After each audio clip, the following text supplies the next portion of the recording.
Sahabat-sahabat Embun Pagi yang terkasih, jumpa kembali dengan saya Dwi. Salam sejahtera buat kita semua dalam kasih Kristus. Renungan Embun Pagi hari ini bertema kasih. Sahabat terkasih, saya awali renungan saat ini dengan mengajak kita semua membaca bagian Alkitab dari Kisah Para Rasul 3 ayat 1 sampai dengan ayat yang ke-10.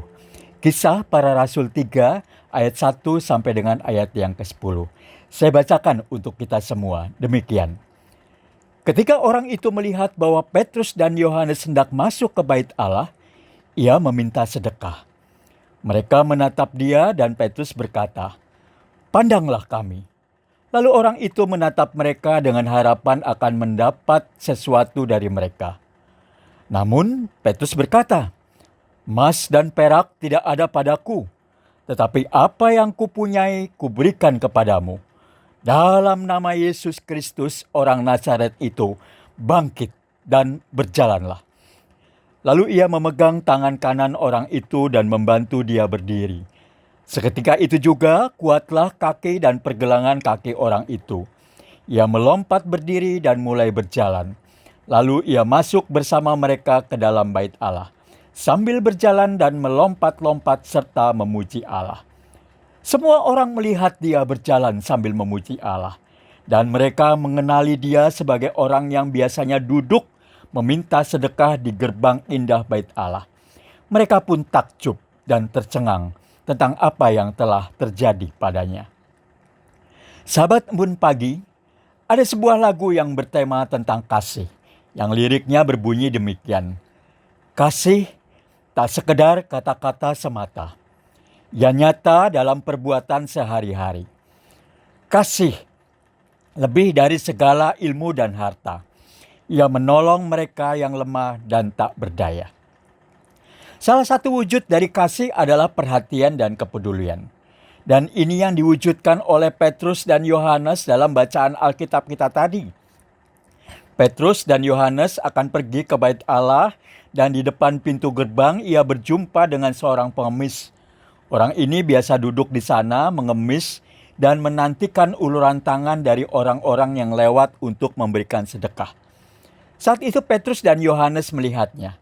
Dan pengemis itu pun mengharapkan hal yang sama seperti orang lain, yaitu Petrus dan Yohanes akan memberikan uang. Tetapi apa yang dilakukan oleh Petrus? Mereka tidak memiliki emas dan perak, sehingga mereka tidak bisa memberikan sedekah. Petrus memerintahkan orang itu untuk memandangnya, dan Petrus memberikan apa yang mereka punya, yaitu kuasa yang dari Yesus Kristus. Dalam nama Tuhan Yesus, bangkit dan berjalanlah. Petrus memberikan kasih dan kuasa Kristus yang utama lebih dibutuhkan oleh para pengemis itu, yaitu kesembuhan. Petrus dan Yohanes lebih peduli pada apa yang menjadi kebutuhan utama si pengemis. Dengan kesembuhannya, si pengemis diharapkan tidak lagi meminta-minta.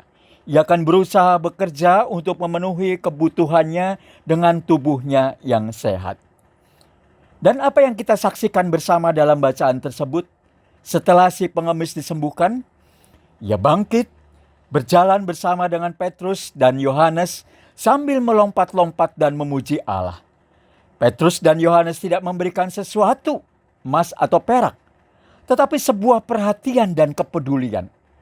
Dampaknya bukan hanya dirasakan oleh pengemis yang disembuhkan saja, tetapi kemuliaan bagi Allah. Proses kesembuhan membawa kemuliaan bagi Allah dan orang-orang yang melihatnya pun menjadi takjub.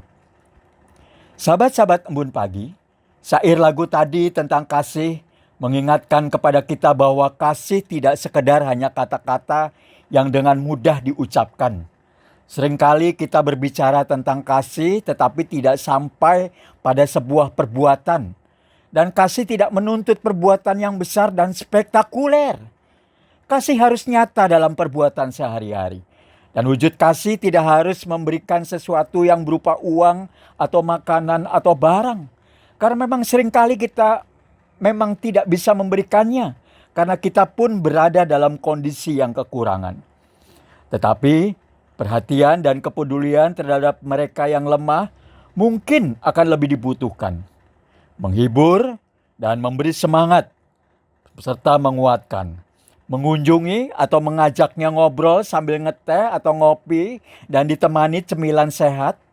Mengajak melakukan aktivitas yang menyenangkan atau hobi. Mungkin ini bisa menjadi salah satu wujud kasih yang bisa diterapkan dalam kehidupan sehari-hari.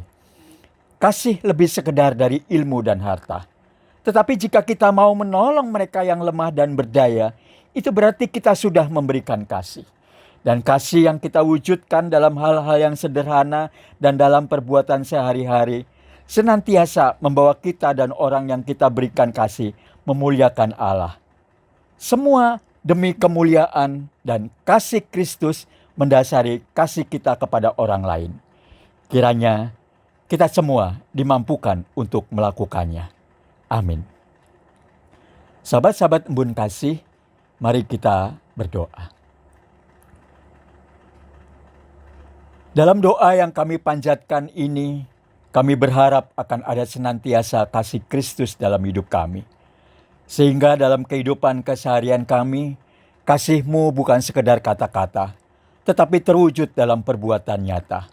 Ajarkan kepada kami untuk dapat memberi kasih-Mu itu, meski dalam hal yang sederhana. Sehingga apa yang kami lakukan bisa membawa kami dan orang yang kami beri kasih-Mu itu dapat memuliakan nama-Mu. Ajar kami pula untuk menyadari bahwa perhatian dan kepedulian terhadap orang-orang yang lemah pun bisa menjadi bukti bahwa kasih itu bisa dinampakkan dalam perbuatan nyata. Dan semua dasar dari segala kasih kami adalah iman kami yang percaya bahwa Kristus telah memberikan kasih-Nya yang besar bagi kami, dengan rela berkorban menebus dosa-dosa kami di kayu salib. Terima kasih Tuhan Yesus. Dalam nama-Mu kami berdoa. Amin. Sahabat-sahabat embun pagi yang dikasihi Tuhan Yesus Kristus, demikian renungan saat ini. Kiranya menjadi berkat bagi kita semua yang mendengarkannya. Sampai berjumpa di lain kesempatan. Salam.